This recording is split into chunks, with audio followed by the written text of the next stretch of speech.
Renewable energy represents a growing proportion of the energy portfolio in the United States and globally. The energy mix that we employ is changing, and projections are that the increases in renewable energy will continue to grow over the next several decades. In the U.S. in 2017, nearly half of utility-scale capacity installed came from renewables, and follows a trend where renewables represent on average 50% and at least 40% of new additional capacity. Of the renewable energy portfolio, solar and wind energy have attracted the most interest and have developed technologically at an increasingly accelerated pace. Lazard's latest annual levelized cost of energy analysis demonstrates the cost-competitive nature of utility-scale solar and wind. Today, utility-scale solar and wind power are cost-competitive with the best of the fossil energy-based energy generation. In fact, the improvements in solar have surpassed the Department of Energy's expectations of prices for solar based on the Sunshot program 3 years ahead of schedule.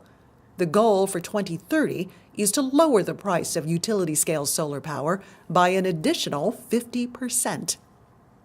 This is in part a story over the last decade, during which utility-scale solar and wind, where the costs of energy generation from renewables has steadily and dramatically dropped. Much of the lowering of renewable energy prices and increased installed capacity is a result of subsidies offered to the industry. Federal, state, and local governments and electric utilities encourage investing in and using renewable energy, and in some cases require it. Many programs and incentives are currently available. The database of state incentives for renewable energy and efficiency is a comprehensive source of information on the types and status of government and utility requirements and incentives for renewable energy. Perhaps the most notable of these is the production tax credit offered to renewable energy producers, including wind energy producers, and expected to be phased out by 2020. Originally enacted as part of the Energy Policy Act of 1992, Congress has extended the provisions 7 times.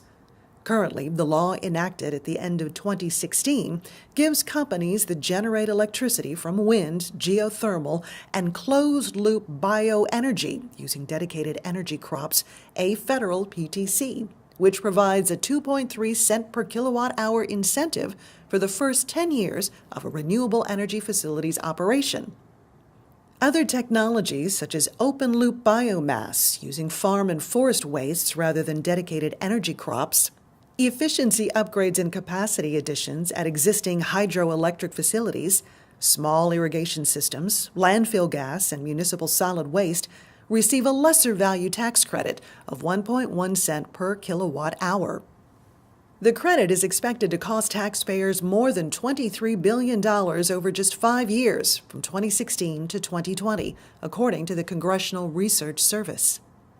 Given the price competitiveness of the renewable energy sources and the increased pressure on traditional baseload energy sources such as fossil energy and nuclear energy because of environmental and safety issues, there's been an increasingly louder call from various entities for a rollback of government subsidies and incentives for renewable energy.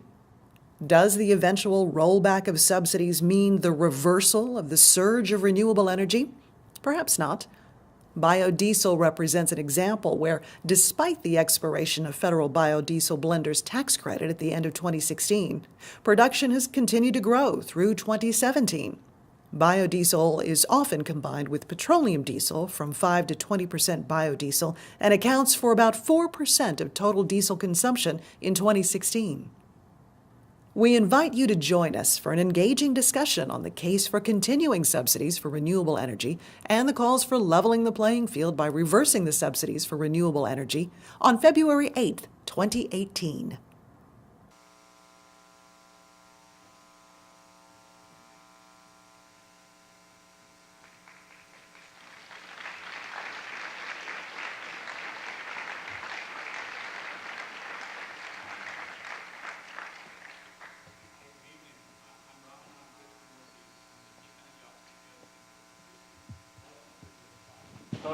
Of our 4-part in the Energy Symposium series for 2017-2018.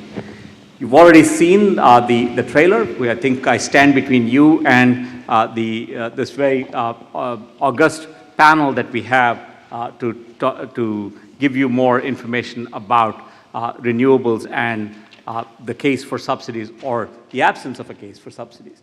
I want to thank a couple of our media sponsors, Houston Public Media, as well as the Fuel Fix from the Houston Chronicle. They've been incredible support for what we've been doing here at UH Energy. A lot of what we do here at the UH Energy in the Symposium series is driven by conversations with our Energy Advisory Board. Several members of the board are here. Bill Maloney is one of them. John Hoffmeister, who's sitting in the audience, is also one of our Advisory Board members.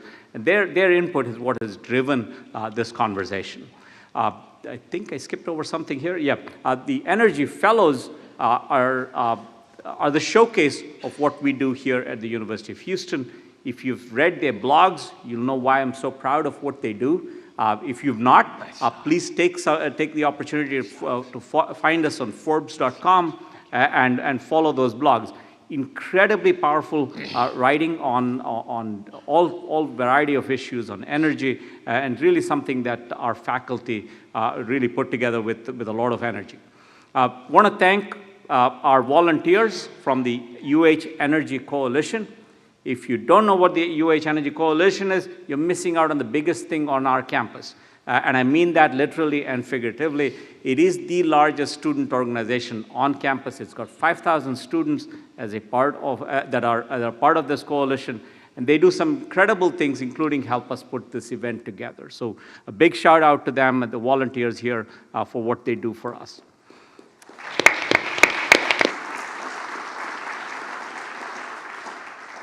So if you've got friends and colleagues who couldn't make it, want to follow this conversation live, they can go to Facebook and follow it. And so, and if for any time in the future, if you can't make it to any of our symposia, all of them are streamed live on Facebook, as well as recordings made available.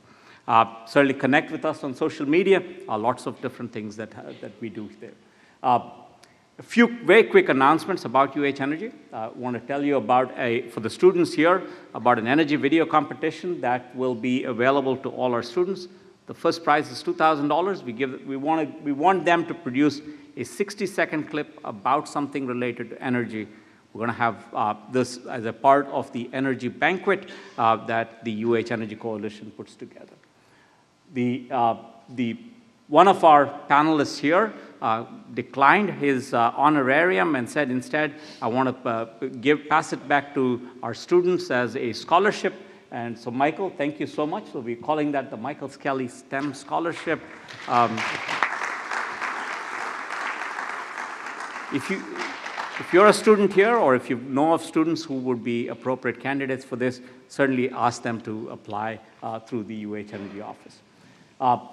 Lastly, we've got a very interesting competition that my colleague Murthy Divakar Unni is putting together that is bringing real-world energy challenges from the energy industry, that focuses on multidisciplinary challenges and will have teams of students working on it.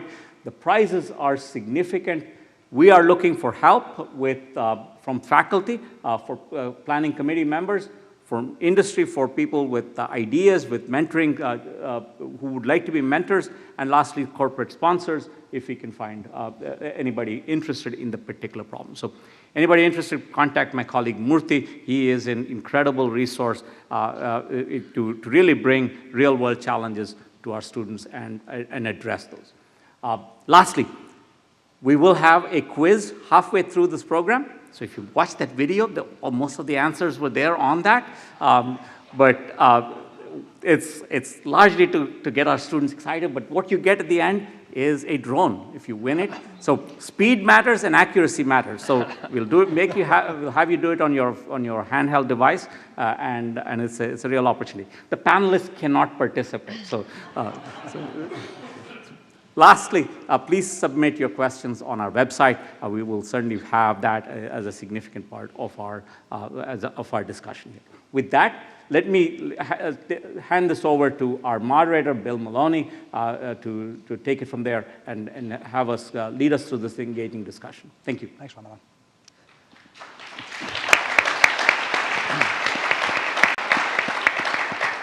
So good evening, everybody, and thanks all here in the auditorium for coming. And for those that are on the internet, thanks for being there as well. You can't hear me.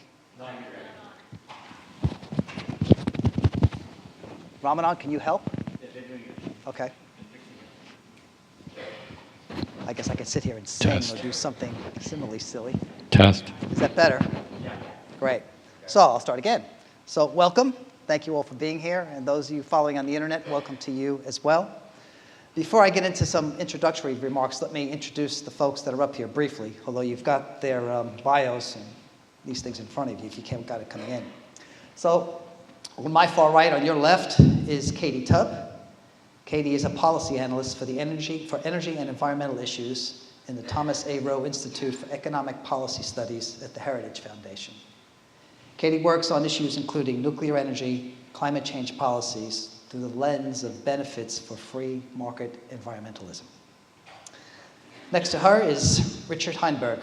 Richard is a senior fellow at the Post-Carbon Institute, which is an Oregon-based think tank focused on the environment, climate change, energy, and sustainability, and is one of the world's foremost advocates for the shift away from fossil fuels. Let's get that here. Next to me, on my left, your right, is a man that came here by public transport, and when he doesn't do that, he comes on his bicycle, so that's quite impressive in the city of Houston. Cheers for that, see that? Look at that. Michael is the founder and president of Clean Line Energy, which develops interstate transmission lines to connect U.S. wind energy projects to consumer markets. And then last but by no means least is Dev Milstein.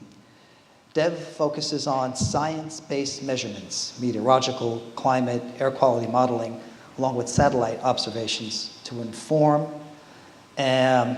policy and economic decision makers in his role as a research analyst at the Lawrence Berkeley National Laboratory. So welcome all our panel, please.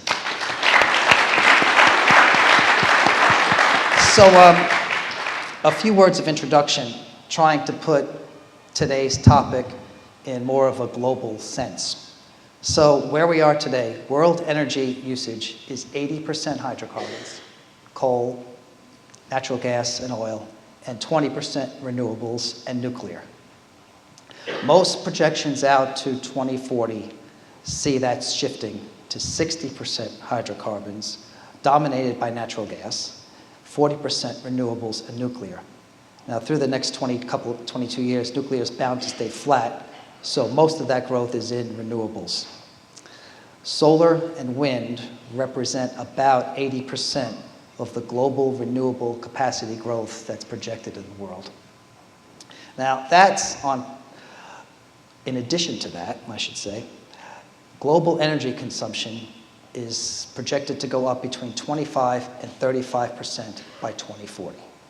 And no pun intended, what's going to fuel that is big population growth. We see population growing from 7.3 billion people on this planet today to 9.2 billion by 2040. On Monday, the EIA published their annual energy outlook. And if you haven't seen it, I would recommend you have a look. They see US population going from 325 million people today to 400 million people by 2050. Their sister organization, in a way, the IEA, based out of Paris, say that global renewables account for 2/3 of the new net power capacity in the world. That's a 2016 number. It's mainly solar, and that's because photovoltaics development in China and around the world is starting to go way up. And Richard will say a bit about that during his talk. 3 countries in the world will account for 2/3 of the global renewable expansion.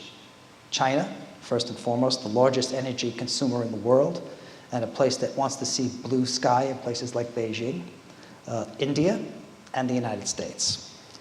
Now, since this is a subject on renewable subsidies, let's talk about where they are in the world. So there was an article in the FT in 2016 by Mike Cavanaugh that used 2013 data that says that the largest renewable subsidies in the world are in Germany, $20 billion a year. Number 2 is here in the United States. Number 3 is Italy. Number 4, Spain. Number 5, China. And number 6, Japan. Each one of them over $5 billion in subsidies a year. A lot of money. Here in the US, if you look at data from a congressional budget, from the Congressional Budget Office, and look at how federal energy tax subsidies are divvied up, renewable energy gets the lion's share at about 45%. Energy efficiency gets 29%. Fossil fuels, 20% of that. And nuclear, 7%, 1.1 billion. Those are 2013 data, and Katie, when she gets up, will talk and show a bit more detail of how that breaks out and what it's looked like over the years. Last month, Fatih Briel, who's the head of the IEA, stated that today's costs for wind and solar, and especially solar, are coming down and that becoming the cheapest source of electricity in many countries around the world and are starting to compete with traditional fuels. This week on Monday, there was an article in the New York Times that talked about what Xcel Energy is doing and about their desire to build more wind and solar power plants. Recent bidding that came into them showed that they can build new power plants for less money than it would take for them for the upkeep of their coal-fired power plants. That's a huge change. Now, this does include federal subsidies, right, tax breaks, things like that. But still, it says that in parts of the United States, including subsidies, wind and solar plants can be built from scratch at very competitive costs. Now, both major parties here in the United States have agreed to phase out subsidies in the next couple of years. However, optimists, and I'll include myself in this one, say that costs are coming down so much that by the time federal subsidies expire, wind turbines and large-scale solar arrays will be competitive in large parts of the United States. At the moment, there's no doubt in my mind that various state clean power mandates, along with federal subsidies, help increase the market for renewables. More and more, we're seeing seamless interplay between renewables and natural gas. We see that here in Texas, you see it in Florida, but there's a lot more work to do. And Michael will talk a little bit about that when he speaks. It's hard to know what the future will bring in terms of subsidies. Will they get renewed or won't they? Will credits become vulnerable in future tax reforms? I'm sure we'll address this squarely during the evening, both from your questions and from what the panelists will say. What about the environmental and social side of this issue? Tonight's discussion is not a debate on global warming, but have we reached the point where the world is moving towards a low-carbon society? Is the shift to a low-carbon world unstoppable? One part of this is you do see the rise in natural gas, which has brought down emissions in this country in a great way. But moreover than that, is there a fundamental desire around the world for a cleaner environment where toxic pollutants and greenhouse gases are minimized? And Dev will speak a bit about this in his talk. Lastly, our customers today, all of us and all of our friends and colleagues around the world, are we more powerful now because energy systems are more distributed? And as a result of that, can we, as a collective body, impact change around the world? So, tonight we'll get some additional facts and opinions from this terrific group of panelists, and then we'll look forward to hearing from you on your questions and probes of all of us, as well as yourselves, on what the future might look like. So with that, we're going to start this evening with Richard Heinberg and his talk. So welcome.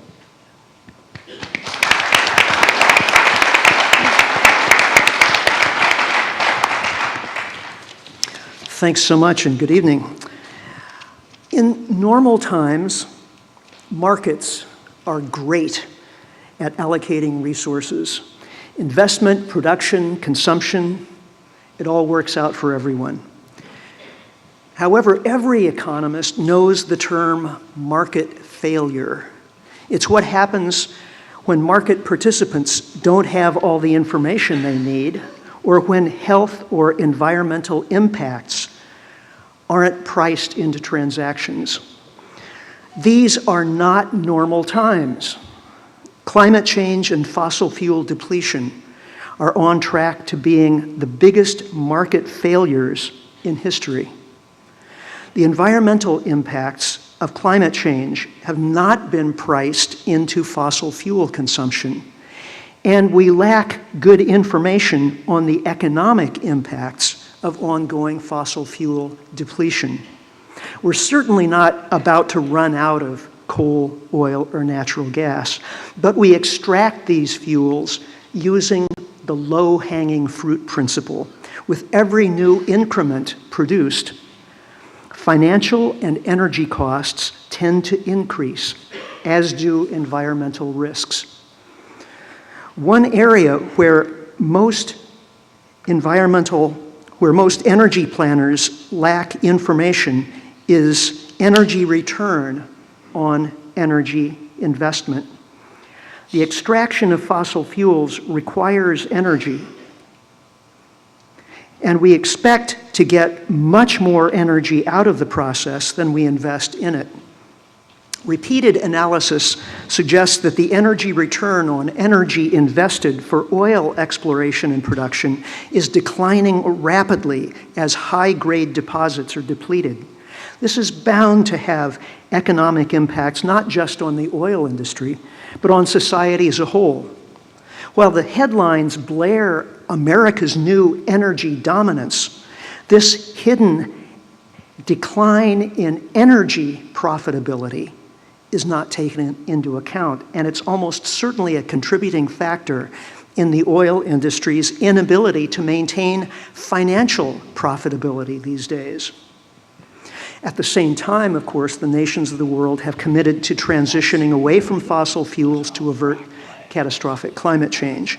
The attitude of the current U.S. administration is almost certainly a temporary anomaly in this regard.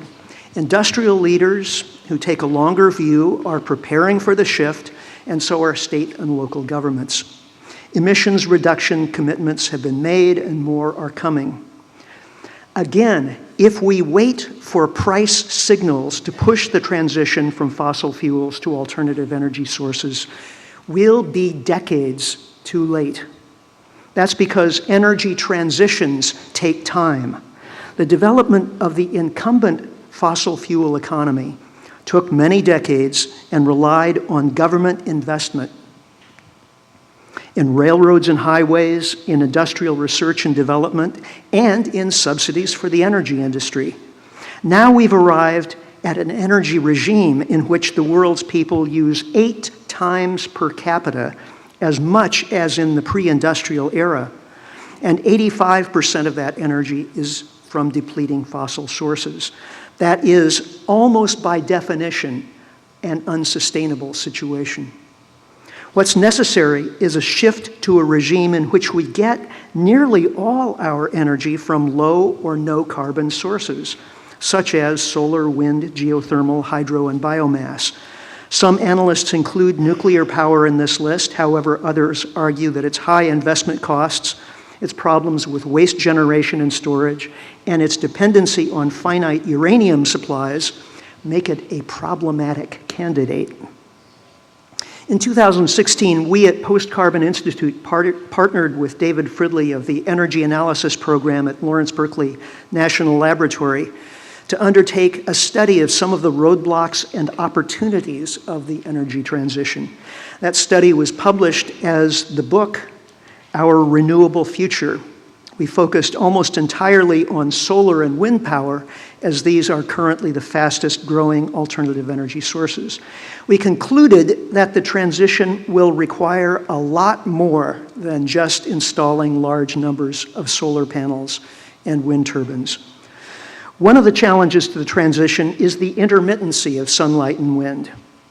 Buffering that intermittency will require the massive scale development of some combination of energy storage, capacity redundancy, and demand management. Another big challenge is that only about 20%, there we are. Okay, another challenge is that only about 20% of final energy is currently used in the form of electricity, which is what solar, wind, hydro, geothermal, and nuclear power produce. The other 80% of our energy is used mostly in the forms of liquid and gaseous fuels. Therefore, a great deal of the transition will involve re-engineering transport, agriculture, and industrial processes to using electricity. Electrifying transport via electric cars will be a good start, but aviation and shipping present significant challenges. It may be ultimately necessary to run some sectors of the economy on fuels created from biomass or synthesized from air and water using electricity. Cement and steel making will need special attention as well. The closer you look at the transition, the more problems crop up. None of them is impossible to solve in principle, but many will entail substantial added costs or will require significant research and development. Well, some might ask, what's the rush? Why not just make the energy transition as prices dictate? Eventually, oil, coal, and gas will get more expensive and alternative forms of energy will get cheaper. But the transition itself will require a lot of energy. So the transition has to happen while we have cheap, abundant energy with which to accomplish it.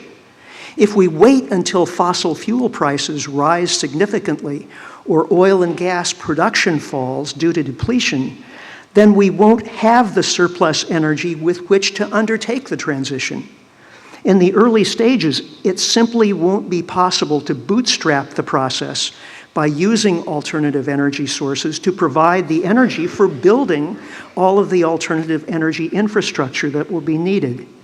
Indeed, in surveying the literature and talking to energy and climate experts, it's hard to escape the opinion that we've already probably waited much too long.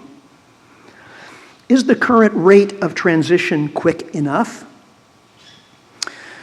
Well, solar and wind are already cheaper sources, as we've heard, of electrical power than coal or natural gas in many instances. And renewables' pace of growth accelerated in recent years. However, lately, investment in solar and wind has flatlined. Further, even if all incremental new generation capacity were from these sources, that wouldn't be sufficient to drive the transition forward at the speed needed. A recent paper in Environmental Research Letters, wait a minute, there we go.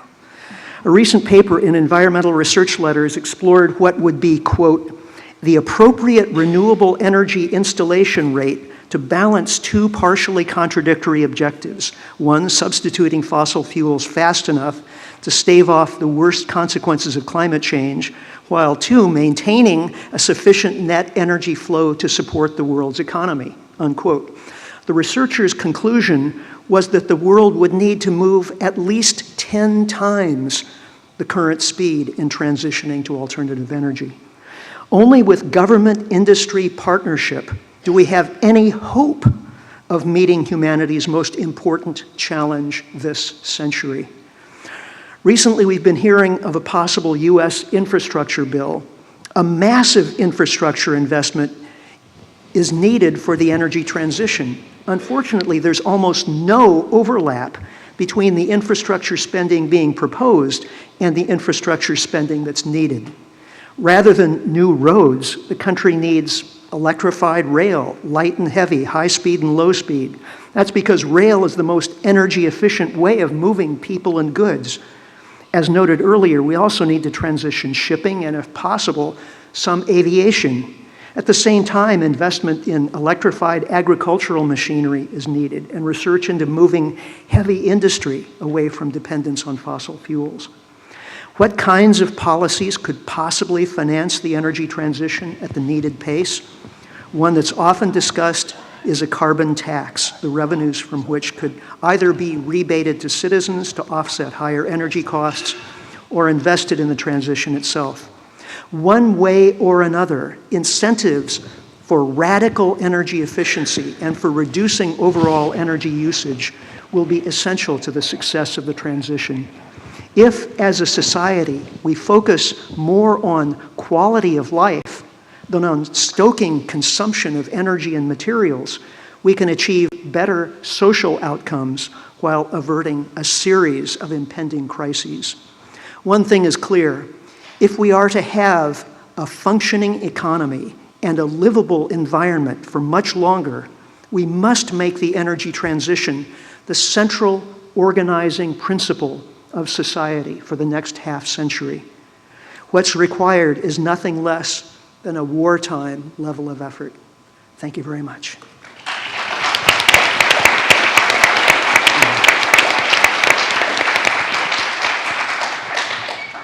Thank you, Richard. Nicely done. Katie, please.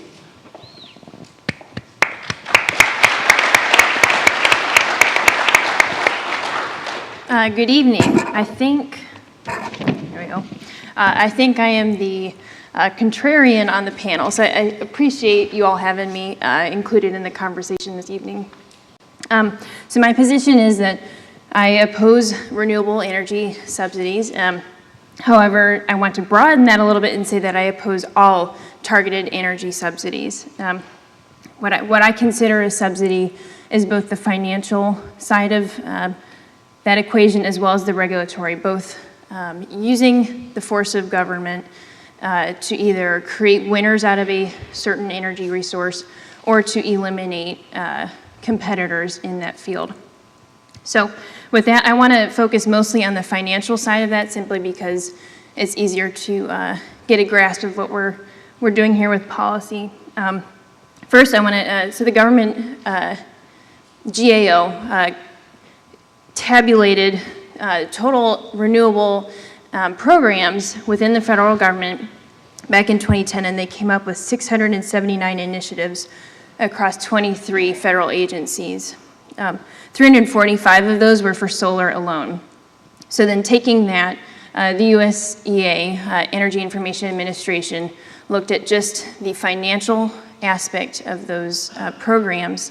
And in their most recent report, looking at the year 2013, they determined that federal outlays for energy subsidies across the board totaled $29 billion. To give you a benchmark for what that is, that's as much as what NASA and the Department of Energy combined committed to research and development at the height of the Recovery Act. Within that $29 billion, 65% of those subsidies were dedicated to renewables outside of the electricity sector. Within the electricity sector, that was increased to 72% for renewables.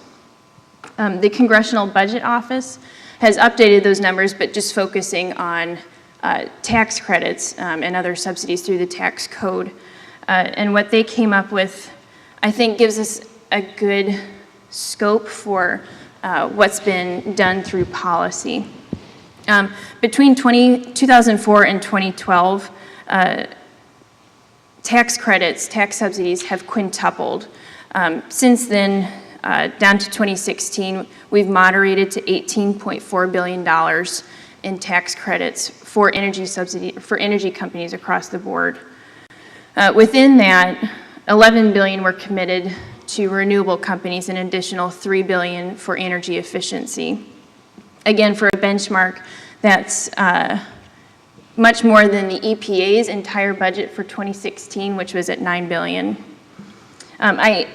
Amplifying these numbers, coal, oil, and natural gas all pay billions of dollars in federal royalties and corporate taxes, whereas renewables pay in the millions. And I bring all this up just to give context to the magnitude of our policies. Essentially what we've done is chosen policies that annually forfeit tens of billions of dollars that need to be recovered by taxpayers, either through increased taxes or deferred government services. And while we're not going to balance the federal budget by repealing energy subsidies, renewable and otherwise, I think it's an important part of that equation. So what are we getting for all this money? Dare I reference a competitor, but the University of Texas at Austin looked at electricity subsidies based on megawatts produced. So they took the Joint Committee of Taxation's updated numbers through 2019, as well as the EIA's estimations for produced electricity, and broke it down in dollars per megawatt hour. And what they came up with is that coal received 50 cents to $1 per megawatt hour in subsidies. Natural gas and oil received $1 to $2 per megawatt hour. Wind received $15 to $57 in subsidies per megawatt hour, and solar received $43 to $320 per megawatt hour in subsidies. In other words, we're paying an awful lot of money as taxpayers for not a whole lot when it comes to renewables. Regardless, renewables, coal, natural gas, taxpayers should not be padding the bottom line of energy companies. Now, what I attempted to do there was give you the scope of what energy subsidies, both renewable and across the board, amount to. What I want to pivot to is, I think, some of the unintended consequences that this flood of subsidies has caused. First, I think it's skewed electricity markets and prices. For example, the wind production tax credit, as mentioned earlier, gives wind producers 2.3 cents roughly per kilowatt hour of produced energy. Wholesale prices in 2017 for electricity averaged 3.9 to 5.6 cents per kilowatt hour. So what we're seeing is the wind production tax credit is covering 40 to 60% of wholesale price electricity from wind producers. Consequently, wind producers have been able to bid negative prices into electricity markets. And while that's not an unusual practice, there we go. While that's not an unusual practice in electricity markets, what is unusual is that there's been an increase in extended hours of negative pricing. Naturally, this impacts unsubsidized electricity sources more significantly. By way of an example, a little bit removed from the situation, we've seen a similar situation in California where the state renewable portfolio standard, along with federal and state subsidies for renewables, are essentially pushing out Diablo Canyon, the state's remaining nuclear power plant and the single largest source of electricity in the state. In that situation, in order to meet the renewable portfolio standard, Diablo Canyon will have to reduce its output and therefore run inefficiently and therefore uneconomically.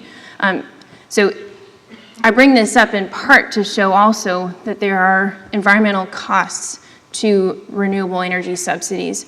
For those of you who care about reducing CO2 emissions, nuclear power is an incredible resource to that goal, and yet these renewable incentives in the state of California are working at entire counter purposes to that goal. A second unintended consequence is subsidies muddle investment of limited capital based on political preferences rather than market realities. Undoubtedly, subsidies have influenced private sector investment decisions where private investors hedge their bets and congregate towards public money. Now, obviously, this is most problematic for unsubsidized sources of energy, and especially new entrepreneurial technologies, where these companies find themselves competing against subsidized energy companies and technologies that look less risky because they have the full faith and credit of the federal government behind them, when they may or may not be less risky. An unfortunate but well-known example of how this has played out is the federal government's loan guarantee to Solyndra back in 2009. We all know that taxpayers were out over $500 million when Solyndra submitted their bankruptcy filings. However, what was also lost was over $960 million in private capital that was committed after Solyndra won the federal loan guarantee. Again, another example is the wind industry, which has experienced dramatic boom and bust cycles created,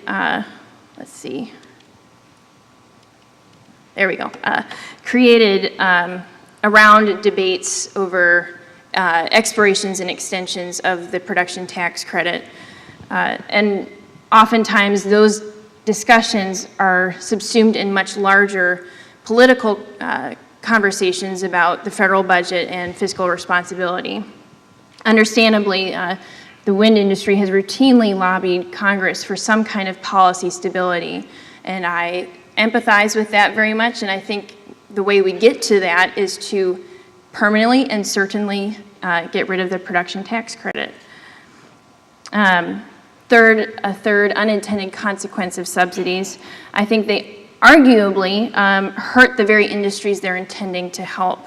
It's not a good thing that we have made renewable companies dependent on the federal government and on taxpayers to be competitive. Subsidies muddle the critical information that prices communicate, namely what is the price point at which a business model, a technology, a service model are competitive. I think they also dull the very tensions that drive companies to be innovative, to reduce costs, to adapt to changing markets and develop successful business models. Dependent companies are not competitive companies. And I think instead, subsidies drive competition for more subsidies. And we're seeing that played out in DC right now as tax extender packages are being debated. It's no surprise to me that lucrative tax credits for the renewable sector have incited other parts of the energy sector to come lobbying Congress for their own tax credits. And we see that in the nuclear industry where they're at the state and federal level lobbying for their own production tax credit. Continuing groups that were so-called orphaned by the last iteration of tax extenders, so fuel cells, biofuels, are also at the table lobbying for their own extension of tax credits, similar to what wind and solar got in 2015. Along with this, I think that subsidies inflate the market with less competitive companies, which make it difficult for competitive companies to stand out. And we've seen that over and again every time the tax credit debate comes up for wind and solar. Now, it's hard to know what the renewable energy sector would look like in a world without subsidies, where we see a picture of real growth rather than artificial, inflated growth. But I think we shouldn't underestimate the free market, which is far better than any government program at adjusting efficiently to customer needs and desires, evolving technology, and changing prices. The energy market is huge. Americans spend over $1 trillion every year on energy, and accordingly, companies spend billions of dollars each year in research and development to that end. There's huge demand for affordable, reliable, clean, and efficient energy. I think the free market gets us there. In conclusion, I think the only way to actually level the playing field and to have a competitive renewable energy sector is to eliminate all targeted subsidies for renewables and energy across the board.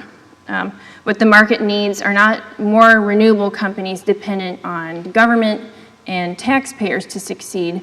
We need more renewable companies that are competitive in and of themselves on their own merits. To that end, I think renewable companies and energy companies across the board need to think beyond subsidies. Thank you.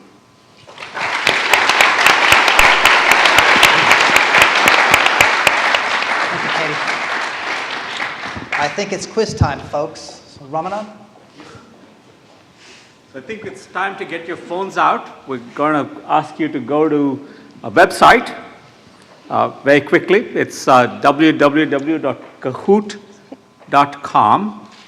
I think they're just pulling it up. And the moment we get there, we'll get a code that you can look at.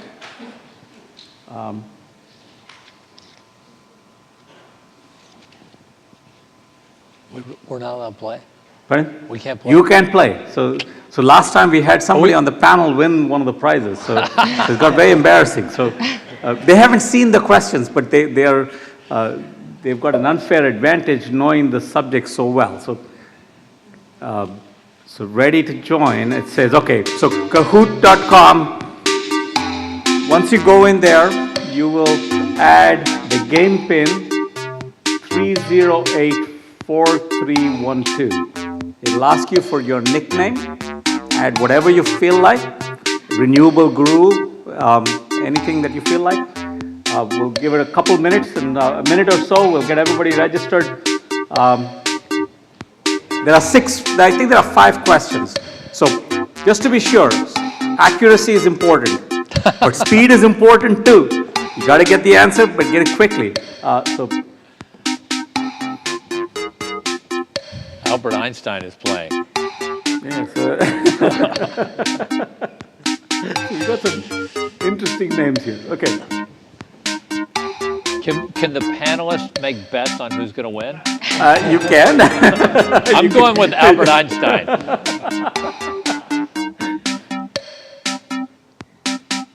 Okay, so I guess we should get started with the quiz. So 3084312. That's the quiz. Okay, so 5 questions. Get ready. A, B, C, D. So those are 4 choices. So what fraction of utility scale additions of electric power generation capacity in the U.S. were from renewable sources in 2017? Your answers are 10, 20, 80, or 50%. Under 2 seconds. 1. Okay. It was 50%, and I think there was 16% of you got it right. So. Ready for question 2? Don't give up as yet. They're challenging questions. So, as a percentage of total diesel consumption in the U.S., what fraction came from biodiesel in 2016? 80, 24, or 1? 3 seconds. 2, 1. Okay. That's way better. Okay, so 4% was the right answer. Team Bun Bun is the one leading away here. So 2016, about how much of the United States energy consumption was derived from renewable sources? 1, 10, 40, or 70%?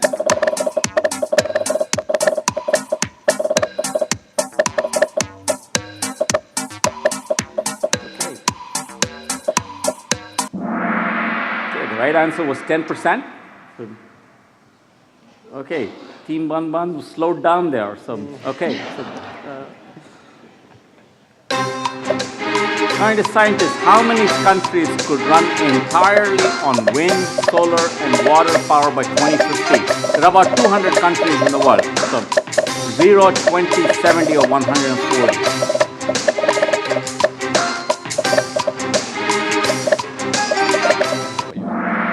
Right answer was 140. Okay, so wow, back in the lead. Okay, so last question. Okay, so this should be fun. Which country provided the largest subsidy in total dollars for fossil fuels in 2013? Russia, United States, Argentina, or Saudi Arabia? See, the professors are all not participating. I'm watching them, they're not taking out their phones. So the right answer was Saudi Arabia, and our winner is Mo. Okay, so Mo, you will have your prize at the end of the competition, at the end of the symposium. Just come by, we'll give you your robot, the drone. So.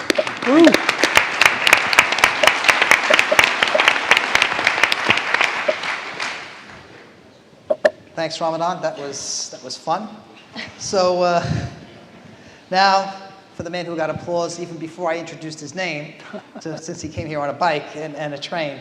Michael, please, the podium's yours.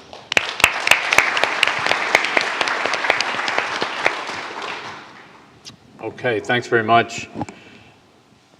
So my background is I've been involved in building hydro, wind projects, and now transmission lines for the better part of 20 years, and have witnessed some amazing things happening on the cost and production side. And I'll walk you through a little bit my perspectives on the production tax credit. So what are these incentives? What are we talking about here? So basically, under current federal law, if you commission a wind turbine by 2020, for a period of 10 years, you get a production tax credit of 2.3 cents per kilowatt hour generated. And it's for the first 10 years. After that, you're on your own. And those, on the solar side, up until I think it's 2022, if you build a new solar facility by 2022, the federal government will give you a tax credit that accounts for about a third of the cost of that facility.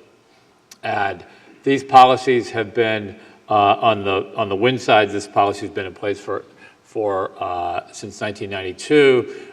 As I mentioned, it goes away in 2020, so we'll have roughly a 28-year run for federal subsidization of wind.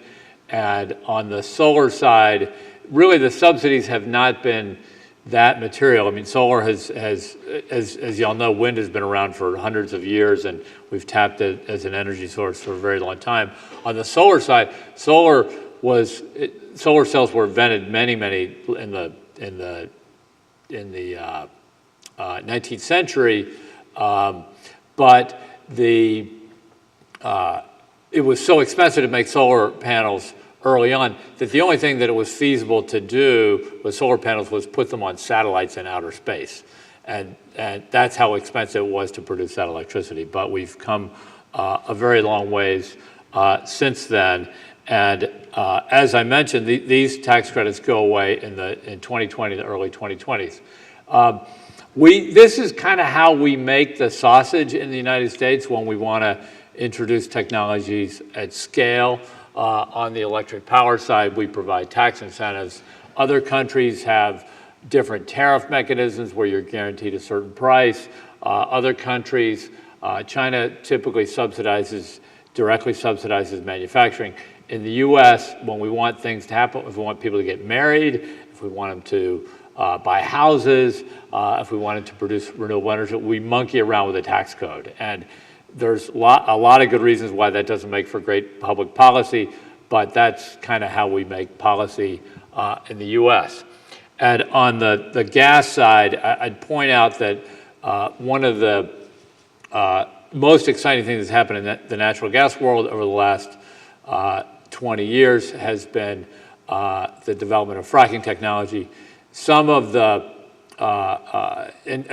there was, just as on wind and solar, there were efforts around research funding R&D, and then there was also a production tax credit for frack gas. That went away after about a 20-year run as well.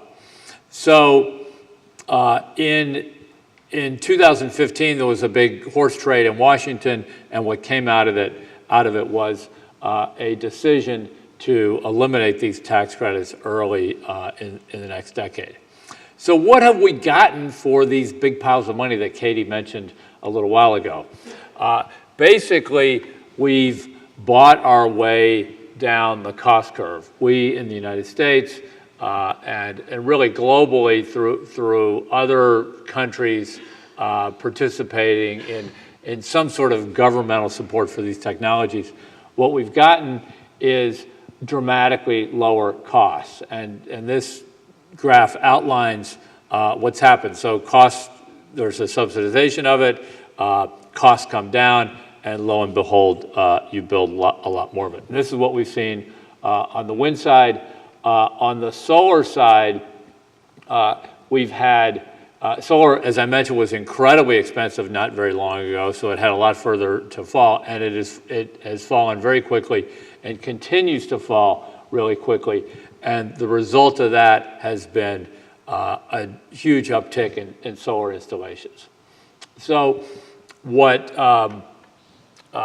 we do at our company, just to give you some of my background as we go into the panel discussion, is we're working on building long-distance transmission lines to move energy from the best resources to distant load centers. So we're trying to figure out and solve the jigsaw puzzle of regulatory, permitting, siting, rights-of-way, technical issues to move power over great distances. And that is a big job.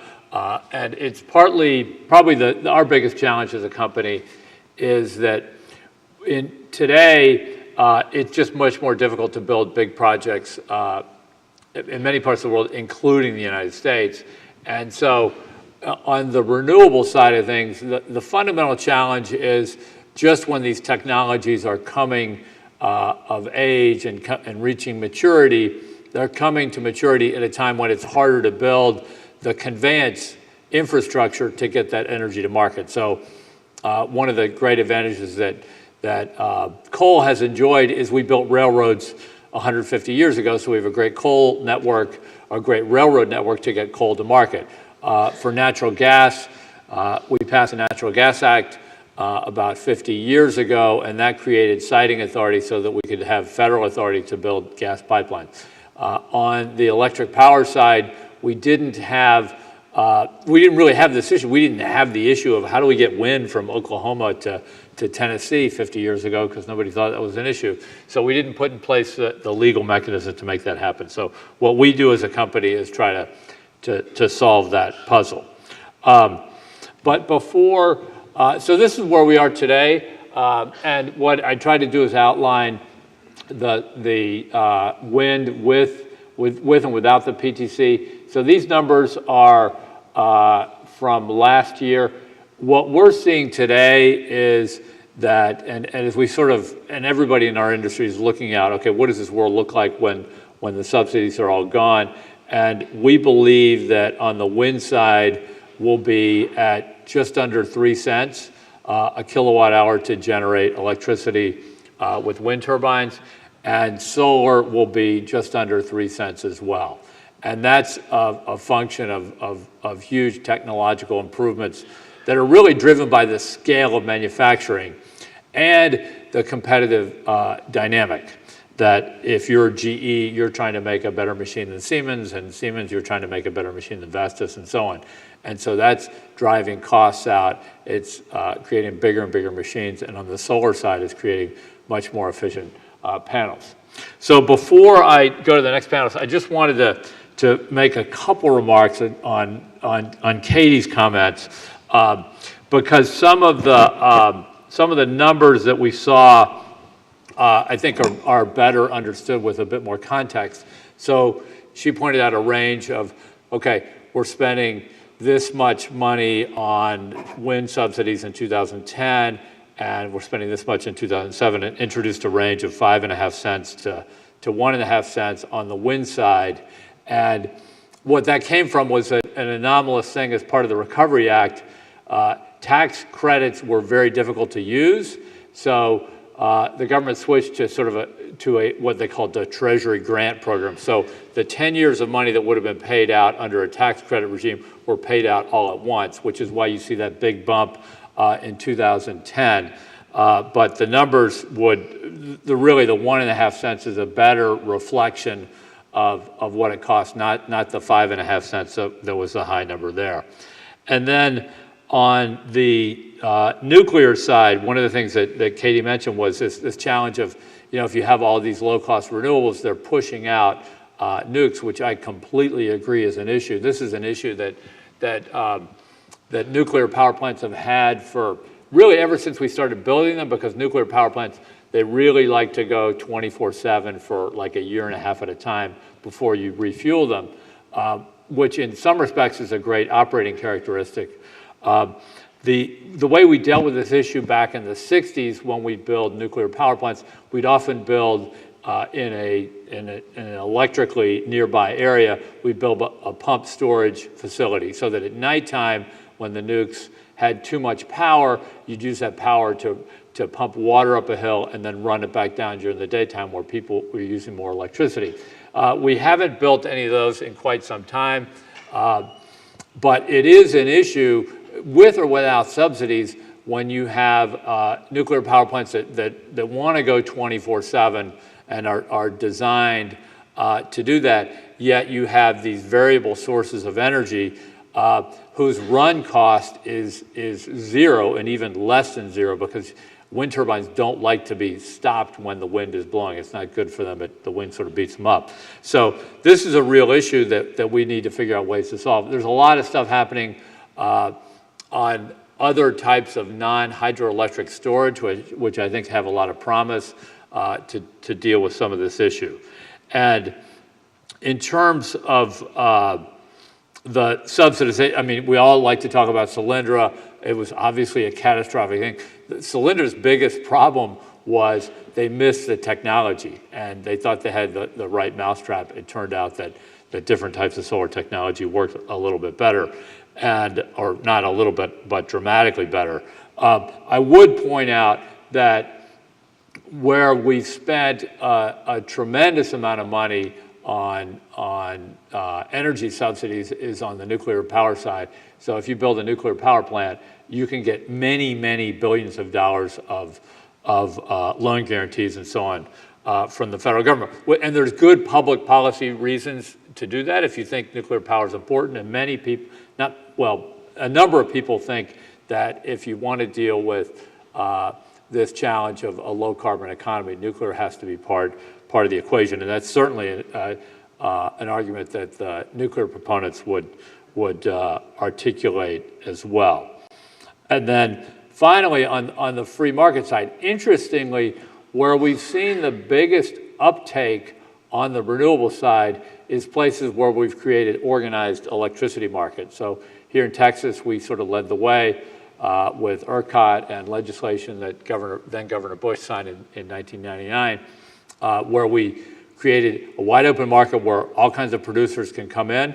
And that's why Texas leads the country in wind energy today, because we have the combination of a great resource, low barriers to entry, and a wide open market, and why you will be seeing a tremendous amount of solar power built in Texas over the next decade as well. So most people in my line of work in the independent power business, we love markets, and the toughest markets for us to penetrate are markets where you have an incumbent utility with a government-granted monopoly that often does its very best to keep folks like us out. So thanks very much, and look forward to the panel discussion.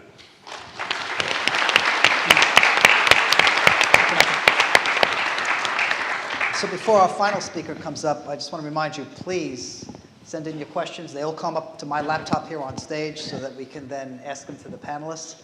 If, given the amount of time we have left, if your questions don't get asked, there is a reception afterwards, and all of us will be there, and then you can get someone in a corner and ask them all the questions that you want to. So take and that what will you be drinking?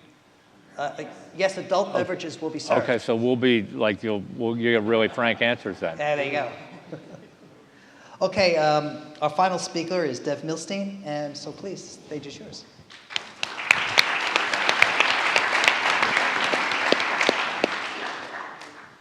Hi, can you all hear me? All right. All right, well, I'm going to tell you about a little bit of some of a research project I did that I think will help provide some information on this discussion. So my research was focused on the air pollution and health and economic benefits that wind and solar power have provided in the past decade or so. All this research, which I'm going to present, is published in this Nature Energy paper, is extensively peer-reviewed, and is publicly available for free. So you can look into the details later if you are interested. Okay, so by way of introduction, air pollution causes health impacts, and specifically exposure to fine particulate matter causes health impacts. The fine particles go deep into our lungs, and where they elicit an inflammation response from our body, we use our immune system to get rid of the particles when they go so deep into our lungs. So associated with that is an increase to all-cause mortality when your exposure to fine particles increases, as well as heart disease and lung cancer. This isn't my research. That's based on decades of research following hundreds of thousands of individuals across the US and in other countries as well. So that's just a basic introduction. This little cartoon shows a lot of what my research was looking at. We're asking the question, if wind or solar had not been there, oops. Yeah, so if wind or solar had not been there, what would have happened? Which power plants would have been used more to meet electricity demand, and how much more emissions would have there been? Okay, so I'm just going to walk through the steps of the research one by one. So first we have to ask how much wind and solar generation was there and where was it throughout the time period 2007 through 2015. We have to ask which power plants were used less because wind and solar were being generated, and where and how much emissions were then avoided. Then we have to figure out what subsequent exposure was avoided and which health impacts were avoided. And then finally, we want to estimate the economic value of those avoided health impacts and also estimate the economic value of the avoided greenhouse gas emissions. So hopefully that gives you a flavor for the research. I'm going to jump into the results, but we can talk about methods later too, if you'd like. Okay, here I'm showing wind and utility solar and rooftop solar capacity, the installed base, growing over the time period in the US. And this is a national total, but I actually had this for every individual plant and every location. We can see wind in the blue, rooftop solar in the green, and utility solar in the orange. And a 1 gigawatt is about the size, very roughly, of a large traditional power plant. So it gives you a sense for scale. Here's one of the times when the subsidies were briefly suspended. We see that wind flatlined for a little and then resumed its growth once they were installed. So that's sort of showing that subsidies were really driving the growth, or at least one piece of evidence for that. All right. And then from this capacity, we got this level of generation. This is in terawatt hours. And we can see the large growth over time, and you can see the seasonal cycles in the wind and solar generation. So from that generation, there's a lot of emissions that were avoided. And here I'm showing sulfur dioxide and nitrogen oxide emissions that were avoided by year.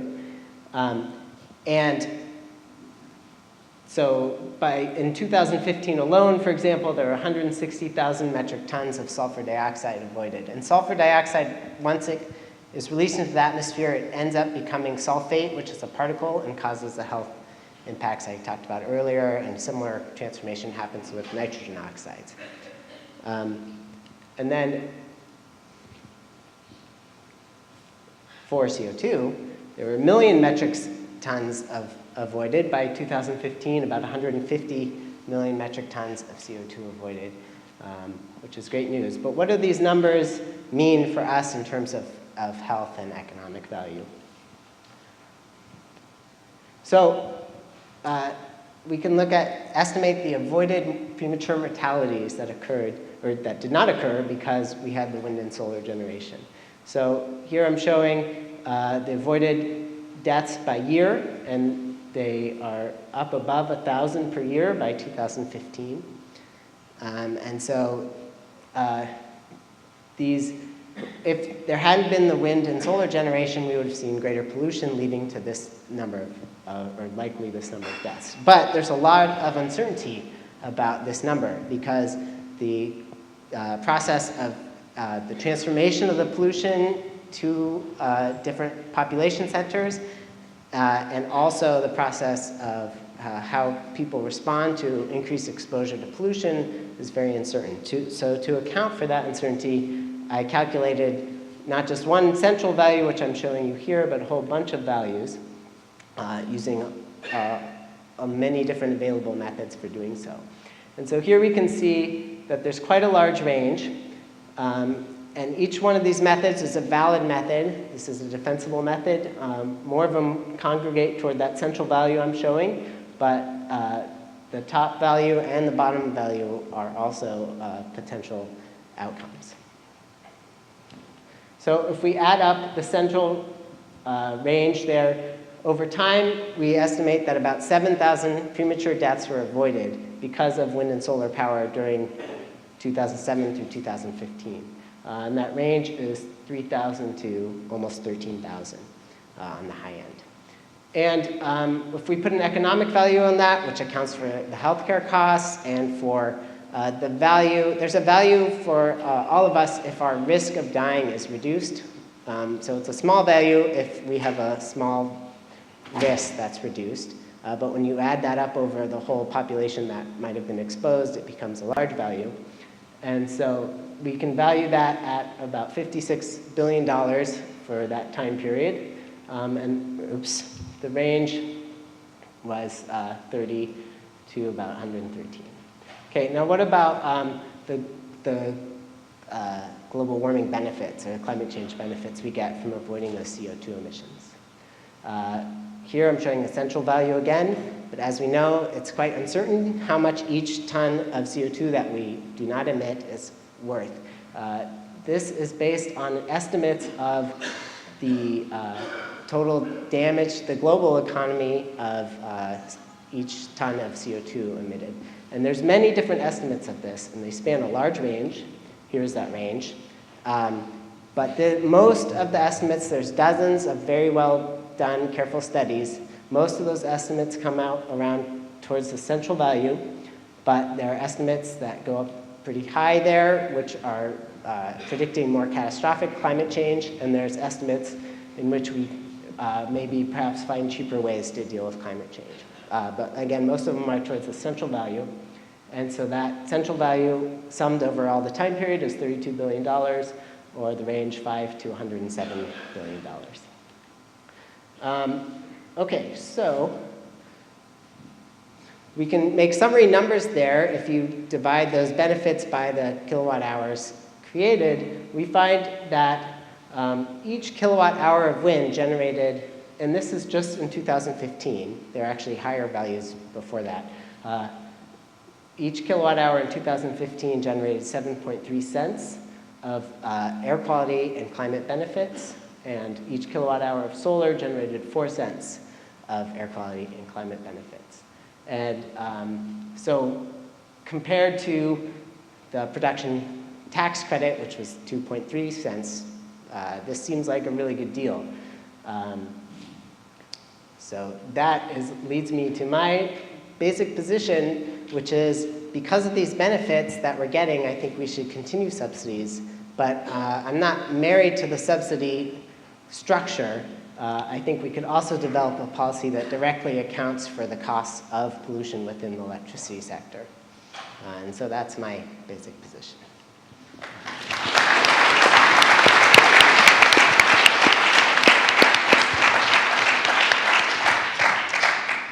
Thank you, Dev. So please, as we're going, ask some more questions and we'll pick them up. So the first one is, Katie kind of threw the gauntlet down, that we don't need any subsidies, right? And there's a way to get there. So, and then you agreed with some of that, and you want to put the pedal to the metal, Richard, and get this done as fast as possible, no matter which way we do it.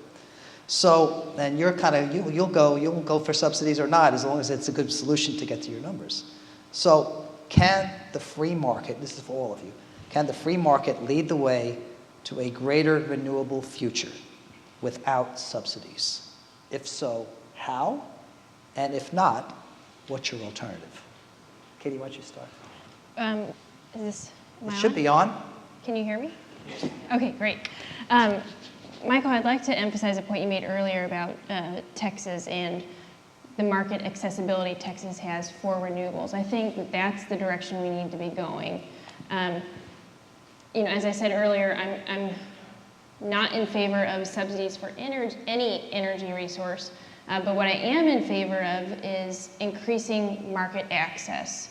I think renewables offer, especially in certain parts of the United States, some valuable contributions to the electricity sector and put decisions in the hands of consumers. And I think market access in our electricity sector is the key to getting more renewables to consumers. So I would love to see those regulatory barriers at the state level decrease so that we can have some actual competition. Okay, thanks. Is this on? Yeah. Good. Yeah, I'm certainly not opposed to markets, and what I think is important, though, is that market participants have good information and that impacts be priced into transactions. Another term from economics is externalities. Most externalities are negative. There are impacts of transactions that aren't priced in, that are harmful. And that's certainly the case with climate change and with various kinds of environmental pollution from burning fossil fuels. Deb just introduced us to a positive externality of solar and wind. If those positive and negative externalities can be priced into renewable sources of energy and fossil fuels, then I think we'll have better information, markets will have better information, and we can rely on markets to do their job. Thank you. Michael? So the question is, can free markets get us to this wonderful, happy, renewable energy future? Correct. Okay.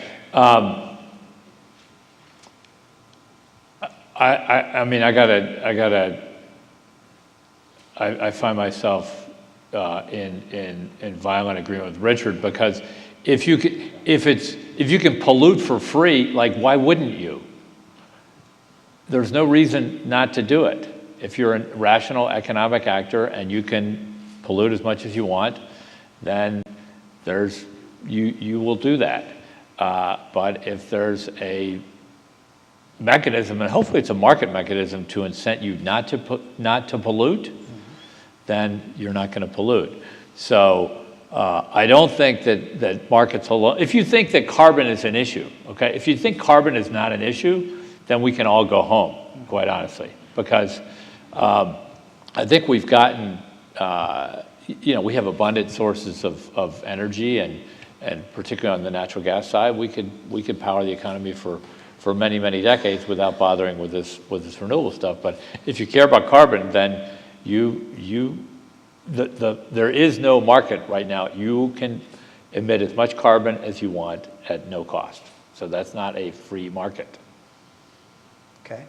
So then you'd advocate for a price on carbon globally? I think that the only solution to get us there, and in fact the most economically efficient solution is some sort of price on carbon, yes. Okay, fair enough. Deb, you have any comments on this one? Yeah, well, I mean, one thing from my analysis was that the benefits that we found from wind in terms of reducing the health impacts from air pollution were larger than, I mean, not dramatically larger, but they were still a bit larger than the economic benefits from reducing carbon. And so I wouldn't say that if you don't care about carbon, we're done, because there's still an increased rate of heart attacks and lung cancer because of the air pollution that we're experiencing. But can I ask a question on that? Yeah. So I noticed that wind is better than solar. Is that because solar offsets natural gas?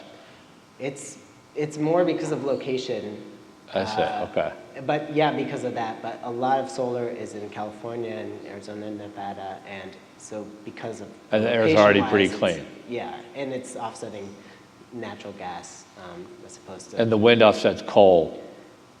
more often. It also offsets natural gas. Yeah, right. But more often than solar does, primarily because of where it's located. I see, okay. Thanks. So something none of us touched on very greatly is a question from the audience, far more pressing than simply producing energy, for which we have plenty, is putting energy in a bottle. Think transportation and intermittency of wind and solar. So ideas exist, batteries, fuel cells, etc., and are being developed. What are your thoughts on how we can tackle this problem of putting energy in a bottle? Katie? Energy in a bottle in the sense In the sense of storage. Yeah. Okay. Obviously, there's a huge demand for that because wind and solar produce energy at generally less demanding times of the day. So for whoever comes up with an efficient and cost-effective energy storage solution, they've got a huge market share waiting for them. And kind of what I said earlier, I think the free market, by which I do not mean laissez-faire, but a competitive market gets us closer to those decisions, those technologies faster. The demand is there, the tension is there, we just need the science to continue moving along, and I think that's the role of the private sector and universities, and even at the very basic level, basic R&D, our national labs. Okay. Thanks. Richard? Yeah, for small private vehicles, there's already a shift toward electrification going on. It's almost certainly not fast enough, but Volvo and 2 or 3 other major manufacturers have signaled their intention to shift entirely to making electric vehicles over the next few years. So that shift will occur. With heavier vehicles, it's more problematic, particularly shipping and aviation. And there are solutions in principle using sophisticated biofuels or synthetic fuels made from electricity and air, but they're going to be more expensive. So this is why I brought up electrified rail. It's the most energy efficient way of moving people and stuff. And by weight, we move about 10 times as much stuff as people. In this country, unfortunately, we bet almost entirely on trucks, automobiles, and airplanes, which are much less energy efficient. So we've sort of boxed ourselves into a corner. If we want to get out of that corner and move back toward rail, it's going to take, again, some kind of public policy to do that. From a strictly engineering, energy efficiency standpoint, it's absolutely clear that that would be the way to go. But it's, as I said, it's going to take policy to get us there. Thank you. So there's this notion out there that, gee whiz, we can't do that much more renewable energy because we got to like figure out a way to put this stuff in a bottle. But we have days in Texas where half of our electric power is coming from wind energy, half. And at the risk of giving away my age, I remember doing wind projects 20 years ago, and you go to the grid operator and the utility, and they say, "Oh my gosh, we're going to have 20 megawatts on our 10,000 megawatt system. I mean, this is going to like wreak havoc, and how are we going to like control this thing, and so on and so forth." And you go to the control room after it came online, and you ask the control room operators, like, "Yeah, hey, how's it going?" And they'd say, "Well, we can't tell." And then you come back a year later, and they'd have 100 or even 1,000 megawatts, and they still could barely notice it. Now, on days in Texas when we're 50%, I mean, they notice it, but they've gotten really good at dispatching plants around the variability of wind, or in some cases you got to curtail the wind a little bit. So we can get to very much higher penetrations of renewable energy than anybody thought was possible even 5 years ago. and this isn't just a Texas phenomena. In Oklahoma, Kansas, Iowa, Minnesota, we see the same thing. When at moments in time when the grid has huge amounts of renewable energy, the system operators can do a fantastic job of keeping everything in balance and keeping voltage right there at 60 hertz. You'll never notice. Great, thanks. Yeah, I kind of echo those sentiments. I mean, I don't think we have to figure out the whole process before we go down it. There's a whole lot we can take care of in terms of shifting to renewables and shifting to electric transportation. Without any major leaps, it won't get us all the way to 100% post-carbon, but we can get a lot of the way there and then figure out the rest of the way as we're going. That's my own personal sentiment, I guess. But yeah, I don't think we have to know the whole roadmap before we embark. There's a lot we can do right now and are already doing and can continue to do. Thanks. Apart from solar and wind, is there any other renewable technology that can become very important at scale?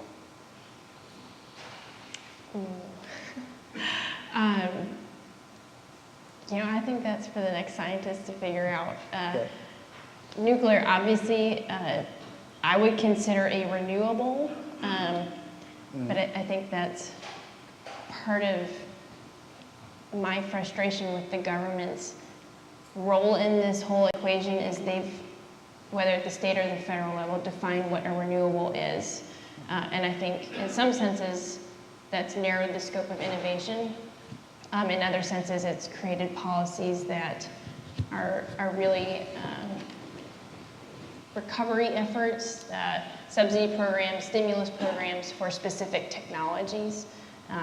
So again, going back to the free market, I would love to see the next scientist come up with that rather than the next government bureaucrat. Okay, Richard? Yeah, well, there's a range of potential technologies, some of which have already been deployed to some extent, including geothermal, different forms of hydro, including microhydro, wave, tidal, biomass. Most of these are scale limited, and the ones I've mentioned are not hobbled by the problem of intermittency. So they could work well with solar and wind to help buffer that intermittency and make a whole system, integrated system work better. So how do you include enough of these sort of on-demand renewables to make a difference? Well, by reducing the total energy load. We Americans have gotten used to using energy on a scale that is utterly unprecedented in history and practically unprecedented globally. Europeans use on a per capita basis in many countries half of what we Americans have gotten used to using, and their quality of life is equivalent, in some cases better. So if we can find ways to reduce total energy usage pretty substantially by, I would suggest, by more than half, that makes the whole investment and engineering problem much easier to solve, and we don't have to rely as much on the intermittent sources that require then storage, source redundancy, and so on. Thank you. So I mean, to Katie's point, scientists are working on this, and they've been working on it for many, many years. And so far, the winning technologies, most of the science has been supported by governments here and around the world. So far, the winning technologies are actually wind and solar. And a lot of time and effort by really smart people has gone into other types of technology. But just to sort of run the gamut here, geothermal, you're drilling holes in the ground, only you don't find oil, you find hot rocks, okay? So it's just not as good as finding a giant oil reservoir, but it has many of the associated expenses. And geothermal costs around 9 or 10 cents a kilowatt hour, which is a lot more expensive than this other stuff.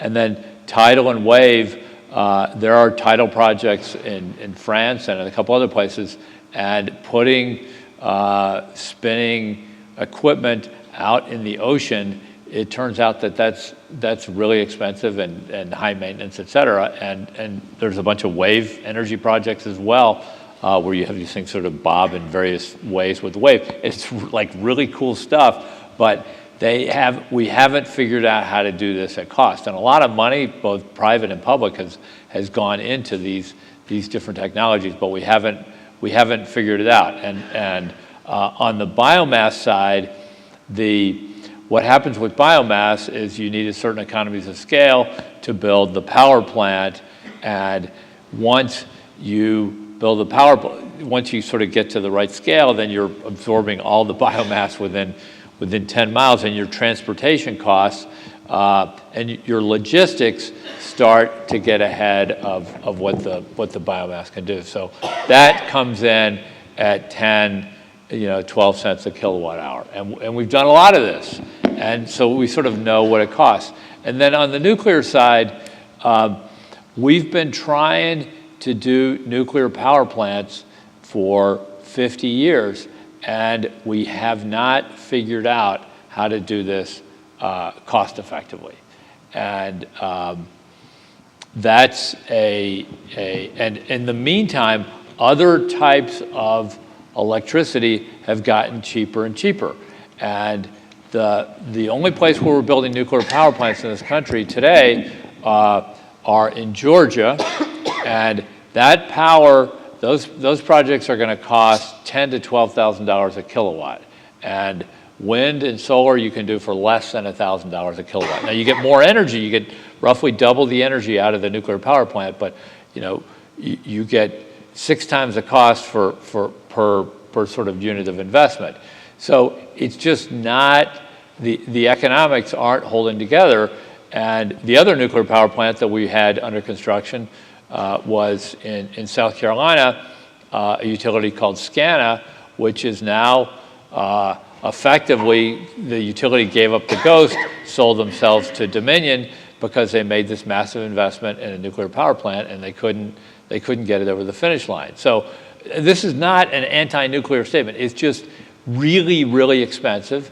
And it turns out that if you're a ratepayer in South Carolina, you live in South Carolina, you have one choice in terms of where you get your electricity, and you're going to be paying for that nuclear power plant that did not get built for a very long time. So the track record there is just not very reassuring in terms of a sort of long-term solution to some of these challenges. And it'd be fantastic if it were something else, because Lord knows we need cheap, low-carbon, safe energy, but the track record just isn't there.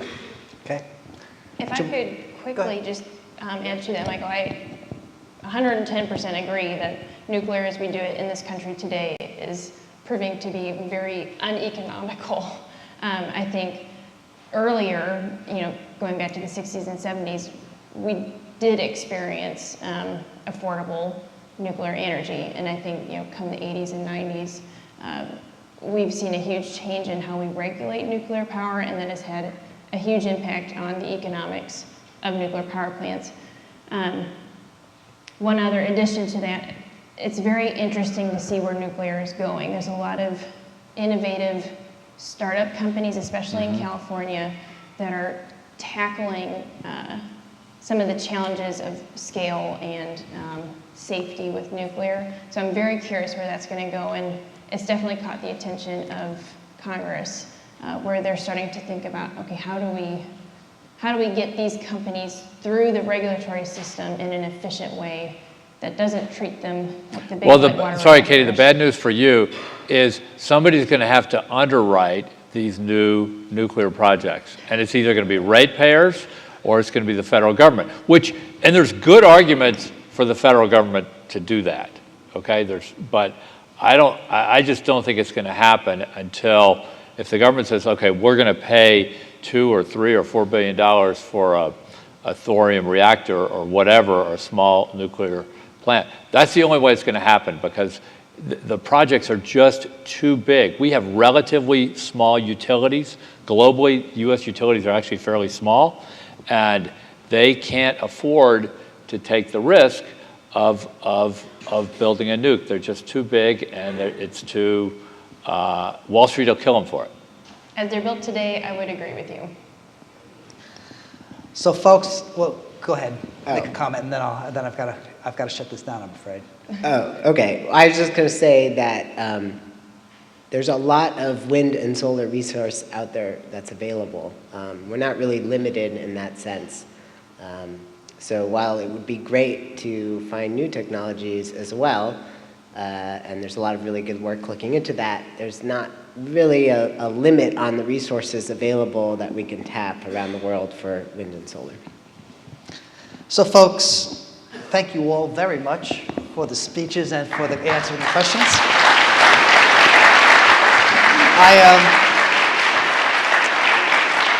There are 78 more questions on this little laptop of mine that I have not had the chance to ask. But please, I encourage you all to stay, corner one of these folks, and ask away.